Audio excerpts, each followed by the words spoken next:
কালকে রাতে পুকুরের জল কতটা আছে সেটা দেখার জন্য গেছিলাম। দেখি আমার পোষা মাছটা ওই তাল পাতার ভেলায় করে মেয়েটাকে ভাসিয়ে নিয়ে আসছে আমার। বুড়ি, ও বুড়ি, একটু দরজাটা খোলো না, খুব দরকার, একটু খোলো না বুড়ি দরজাটা। কে রে, এত রাতের বেলা এলি কে? আমি গো বুড়ি, আদিত্য, পাশের গ্রামে থাকি। এত ঝড় বর্ষার রাতে তোমাকে বিরক্ত করার জন্য আমায় ক্ষমা করো। ঠিক আছে, বল কি হয়েছে? এত রাতে আমার কাছে কি দরকার? আমার সাথে একটু তোমাকে যেতে হবে বুড়ি, খুব দরকার, না গেলে হবে না। তুমি না করো না বলে আমি খুব আশা নিয়ে এসেছি। সে ঠিক আছে, যাব, কিন্তু কোথায় যাব, কি হয়েছে আমার সব খুলে বল। বুড়ি, আমার বউয়ের বাচ্চা হতে চলেছে, হঠাৎ ব্যথা উঠেছে। ডাক্তারবাবু তো আমাদের এই গ্রামে পাওয়া যায় না, সেই শহরে যেতে হয়। তুমি কি একটু দায়িত্ব নেবে বুড়ি? ভয়ঙ্কর রাতে এখন ব্যথা উঠেছে, তা তুই সঙ্গে করে নিয়ে এলি না কেন এখানে? রাস্তার অবস্থা দেখছি তো বুড়ি, বাড়ির সামনে রাস্তাঘাটে সব জায়গায় কাদা ভর্তি। এর মাঝে আমার বউকে আমি নিয়ে আসবো কি করে বৃষ্টির মধ্যে? ঠিক আছে, তুই দাঁড়া, একটুখানি দাঁড়া, আমি ওষুধপত্র, গরম জল এসব নিয়ে আসছি। তুমি তাড়াতাড়ি চলো বুড়ি, এখন তুমি আমার ভরসা। তুমি ছাড়া এসব কাজ তো আর কেউ করতে পারবে না। আর সহ্য হচ্ছে না মোড়ল মশাই ওদের নাটক। আদিত্য তো এখন গ্রামে মুখ তুলে চলে, আর তার বউ রাখির ভাবসাব দেখে মনে হয় যেন এই গ্রামের রানী। দেখ বিক্রম, একটা কথা বলি, সব সময় মনে রাখবি, দেখবি জীবনে কিছু করতে পারবি, বুঝলি? কি কথা মোড়ল মশাই? সব সময় মনে রাখবি, গ্রামে ক্ষমতা ধরে রাখতে গেলে ভালো মানুষদের আগে সরাতে হবে। ঠিক বলেছেন, আদিত্যের মতো মানুষ থাকলে মানুষের মধ্যে ভয় থাকে না, তারা একজোট হয়ে বিদ্রোহ করবে। যে করেই হোক, আদিত্য আর ওর বউ রাখিকে এ গ্রাম ছাড়া করতেই হবে, না হলে কিন্তু বেশি দিন আর মানুষকে দমিয়ে রাখা যাবে না। কিন্তু কিভাবে গ্রাম ছাড়া করবেন মোড়ল মশাই? আপনি কোনো একটা উপায় বাতলে দিন। শোন, আদিত্যকে কোনো পুরনো চুরির দায়ে ভাসিয়ে দে, আর ওর বউ রাখির চরিত্র নিয়ে প্রশ্ন তোল। দেখ, দুজনেই মুখ লুকিয়ে গ্রাম ছেড়ে পালাবে। মোড়ল মশাই, গ্রামবাসী তো আদিত্যকে খুব ভালোবাসে, ওর নামে এমন বদনাম রটালে গ্রামবাসী কি চুপ থাকবে? জুতো দিয়ে মারবে। আরে আগে তুই বদনামগুলো দে না, তারপর আমি দেখে নিচ্ছি গ্রামবাসীকে।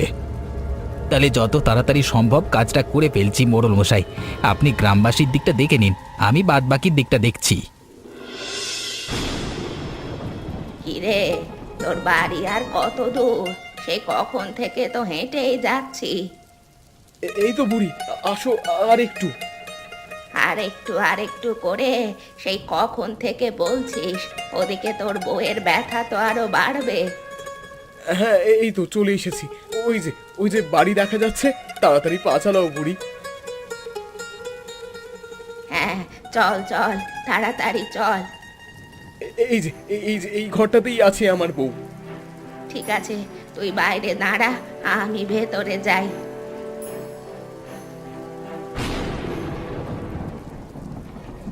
কি হয়েছে আমার বুড়ি? ছেলে না মেয়ে?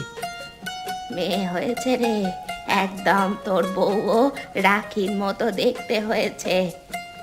বুড়ি, রাখি এখন কেমন আছে? যাবো একটু দেখতে, ঘুমাচ্ছে নাকি? তোর বউ আর নেই রে, বাচ্চা প্রসবের সময় অজস্র রক্তক্ষরণের কারণে তোর বউটা মারা গেছে। কি? না, এটা এটা হতে পারে না, এটা কখনোই হতে পারে না। রাখি, রাখি। পাগলামো করিস না, শোন, যা হবার তা তো হয়ে গেছে, এখন মেয়েটাকে নিয়ে বেঁচে থাক। বুড়ি, রাখি কেন আমায় ছেড়ে চলে গেল? কেন চলে গেল? যাবার সময় হলে সবাই চলে যাবে, এখন তো দায়িত্ব যে করে হোক মেয়েটাকে মানুষ করা।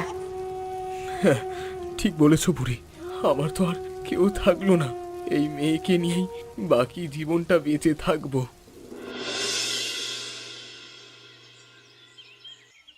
আদিত্য, তোকে আগেই বলেছিলাম এই গ্রামে তোর কোনো জায়গা নেই। গ্রাম থেকে বেরিয়ে যা, তাও তুই শুনিস না। তোর খুব বার বেড়েছে না আদিত্য? আমাদের কথা মতো চল, না হলে কিন্তু তোরই সমস্যা। আমার কথা না শোনার ফল এবার তোকে পেতে হবে, দেখ। হ্যাঁ, দিন তো দুঘা বসিয়ে, যাতে আর কখনো আপনার কথা অমান্য না করে। আমায় মেরো না, আমায় মেরো না। আমি কি করেছি সেটা তো বলো। আমি তো কিছুই করিনি মোড়ল। তুই কিচ্ছু করিস নি? হ্যাঁ, গ্রামবাসীর কাছে মোড়ল মশাইয়ের নামে কান ভাঙাচ্ছিস তার বেলায়, মনে থাকছে না নাকি?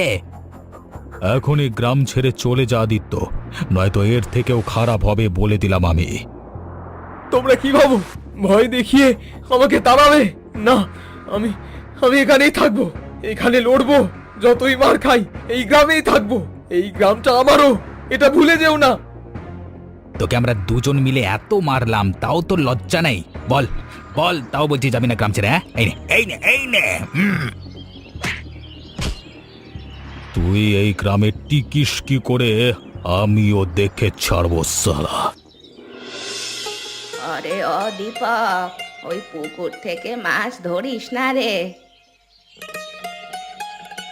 কি জন্য বুড়ি? এই পুকুরে এমন কি আছে পুকুর থেকে মাছ ধরা যাবে না?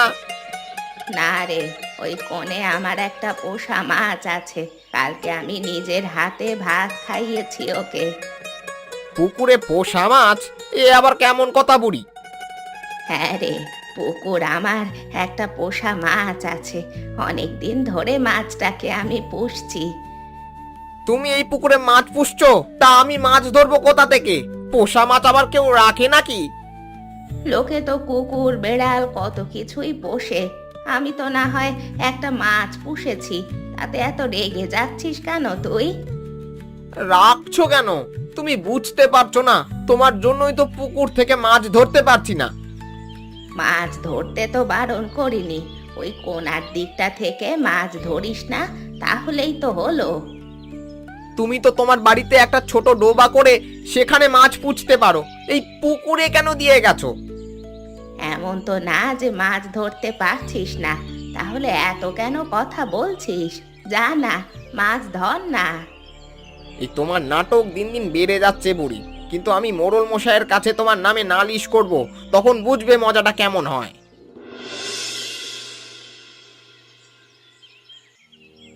শোন বিক্রম, আর দেরি করলে চলবে না। ভেবেছিলাম আদিত্যর বউ মরেছে, ওকে একটু দমিয়ে রাখা যাবে, কিন্তু ওর মেয়ে হওয়ার পর থেকে ওর বার আরো বেড়েছে।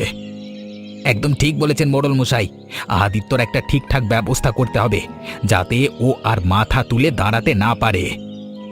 অনেক তো চেষ্টা করেছি আদিত্যকে দমানোর, কিন্তু ওকে তো থামানো যাচ্ছে না। কিন্তু ওর মেয়েটা তো আছে, ওকেই তাক করতে হবে এরপর। কিভাবে কি করবেন কিছু ভেবেছেন মোড়ল মশাই? কি আর করব, তো একটা দিন মেয়েকে গিয়ে তুলে নিয়ে আসবি। তারপর মোড়ল মশাই? তারপর আমার সাথে এত বছর আছিস, তোর মাথায় একটু বুদ্ধি হলো না বিক্রম? গর্ধবি থেকে গেলি। আমার মাথায় তো কোনো বুদ্ধি আসছে না, ওই জন্য তো আপনার কাছে জিজ্ঞেস করলাম মোড়ল মশাই, আপনি এরকম করে বলছেন। কদিন আগেই তো হয়েছে, মেয়েটা এখন অনেক ছোট, মেয়েটাকে তুলে এনে জলে ভাসিয়ে দিতে হবে, তাহলেই আদিত্যর অহংকার ভেঙে যাবে। ঠিক বলেছেন মোড়ল মশাই, মেয়েটাকে চুপি চুপি নিয়ে এসে যদি নদীর স্রোতে ভাসিয়ে দিই, তাহলে কোনো প্রমাণও থাকবে না, আর কেউ বুঝতেও পারবে না। ঠিক আছে, আমি তোর সঙ্গে আছি, কোনো চিন্তা নেই, তুই নিশ্চিন্তে কাজগুলো শুরু কর, কিছু হলে আমি দেখে নেব।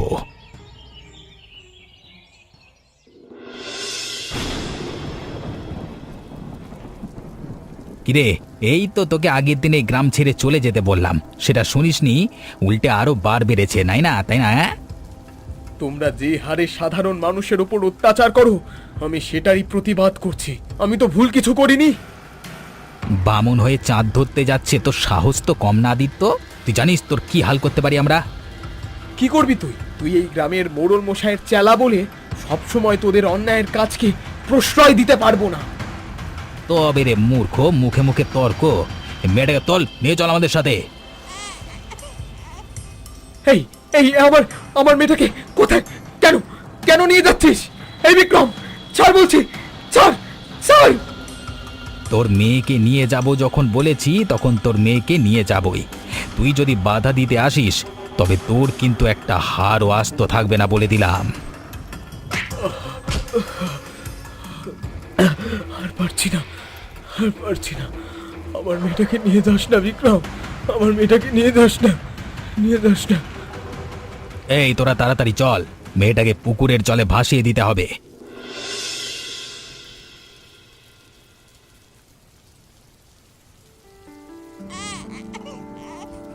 আরে কে রে এত রাতে? মাছটা আবার কাকে নিয়ে আসলো? আরে আমি গো বুড়িমা, আমি তোমার পোষা মাছ। এত অবাক হচ্ছ কেন? আমি তো এত রাতে এখানে এসেছি পুকুরে কতটা জল আছে সেটা দেখতে। তা পোষা মাছ, তুমি এখন এখানে? তোমার কাছে ওটা কি?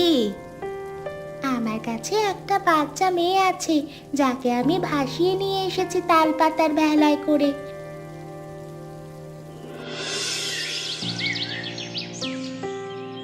আরে কই গো বুড়ি, তোমায় আজ মোটে দেখা যাচ্ছে না, কি ব্যাপার? কি আর ব্যাপার হবে রে দীপক, একটা সুখবর আছে, তাই সেটা নিয়ে একটু ব্যস্ত আছি। এ কি বুড়ি, তোমার বাড়ি কেউ এসেছে নাকি? তোমার হাতে ওই বাচ্চাটা কার? না রে দীপক, কালকে রাতে পুকুরের জল কতটা আছে সেটা দেখার জন্য গেছিলাম। দেখি আমার পোষা মাছটা ওই তাল পাতার ভেলায় করে মেয়েটাকে ভাসিয়ে নিয়ে আসছে আমার